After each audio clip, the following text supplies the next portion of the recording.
मध्य प्रदेश के मुख्यमंत्री डॉक्टर मोहन यादव ने बुलडोजर और यूनिफॉर्म सिविल कोड को लेकर बड़ा बयान देते हुए कहा कि वो कभी भी बुलडोजर कल्चर में पक्ष नहीं थे। उन्होंने कहा कि इस पॉलिसी पर अभी और गंभीरता से विचार करने की आवश्यकता है। बता दें कि उनका ये बयान छतरपुर में समाज विशेष के नेता के घर बुलडोजर चलाने के संदर्भ में आया है और उन्होंने ये भी कहा कि उनकी सरकार यूनिफॉर्म सिविल कोड का लागू करने में कोई जल्दबाजी नहीं करेगी, क्योंकि हर राज्य की परिस्थिति अलग अलग है। आपको बता दें कि मोहन यादव पिछले साल केंद्रीय मंत्री शिवराज सिंह चौहान की जगह मध्य प्रदेश के मुख्यमंत्री बने थे और उन्होंने कहा था कि मुझे बुलडोजर संस्कृति बिल्कुल पसंद नहीं है। मुझे लगता है कि ये हमारे सिस्टम का ऐसा हिस्सा है जिस पर गंभीरता से विचार करना चाहिए। साथ ही उन्होंने ये भी कहा कि हम सबको साथ लेकर चलते हैं, कानून सभी के लिए है। हमने केवल मस्जिदों से ही नहीं बल्कि मंदिरों से भी लाउड स्पीकर उतरवाए हैं। अपराधी अपराधी ही रहता है और हम सभी के खिलाफ कार्रवाई करते हैं। साथ ही उन्होंने ये भी कहा कि जिस दिन छतरपुर में समाज विशेष के नेता का घर गिराया गया था, उसी दिन छिंदवाड़ा में हिंदू के अवैध घर भी बुलडोजर चलाया गया था। अगर किसी ने किसी की जमीन छीनकर उस पर महल खड़ा कर लिया तो विभाग को कार्रवाई करनी ही पड़ेगी, चाहे वो किसी भी धर्म में विश्वास रखता हो। इतना ही नहीं, मुख्यमंत्री मोहन यादव ने यहाँ तक भी कहा कि बुलडोजर कल्चर को कांग्रेस के पूर्व सीएम कमलनाथ ने शुरू किया। यूनिफॉर्म सिविल कोड यानी कि यूसीसी को लेकर एक सवाल के जवाब में उन्होंने कहा कि ये गर्व की बात है कि प्रधानमंत्री नरेंद्र मोदी ने हमारी इच्छा से यूसीसी को राज्य में लागू करने का विकल्प दिया है और हम इसे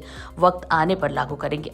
हम इस पर कोई जल्दबाजी नहीं कर रहे हैं। उन्होंने कहा कि हर राज्य की अलग अलग परिस्थिति होती है। आपको बता दें कि पिछले कुछ सालों में बुलडोजर बीजेपी शासित प्रदेशों की शक्ति का प्रतीक रहा है और खासकर कि उत्तर प्रदेश में अपराधियों के खिलाफ इसका इस्तेमाल अधिक हुआ है। गौरतलब है कि बीजेपी शासित प्रदेशों में अपराधियों के अवैध कब्जे पर प्रशासन बुलडोजर चला देता है और ये बुलडोजर उत्तर प्रदेश के सीएम मुख्यमंत्री योगी आदित्यनाथ सुशासन का सिंबल है और इसे अब बिहार के सीएम नीतीश कुमार भी अपना चुके हैं। इसकी शुरुआत मध्य प्रदेश में भी कई महीनों पहले हो गई थी और मध्य प्रदेश सरकार भी गंभीर अपराधों में आरोपियों के अवैध कब्जे पर तत्काल जेसीबी चला देती है। बता दें कि हाल ही में छतरपुर में विशेष समाज के लोगों ने थाने पर हमला किया था और उसके बाद उसके मास्टरमाइंड और नेता के घर बुलडोजर चला दिया गया था। हालांकि बीजेपी के बुलडोजर को लेकर विपक्ष आरोप लगाता है कि इसका इस्तेमाल मानवाधिकार का उल्लंघन है। इसका इस्तेमाल केवल अल्पसंख्यकों के खिलाफ होता है और इस प्रक्रिया में कानून का भी उल्लंघन होता है। बता दें कि पूर्व सीएम शिवराज सिंह चौहान ने साल 2022 के दिसंबर में कहा था कि यूसीसी लागू करने का समय आ गया है। उन्होंने इसके लिए एक पैनल गठित करने की घोषणा भी की थी। Bureau report, star Bharat news.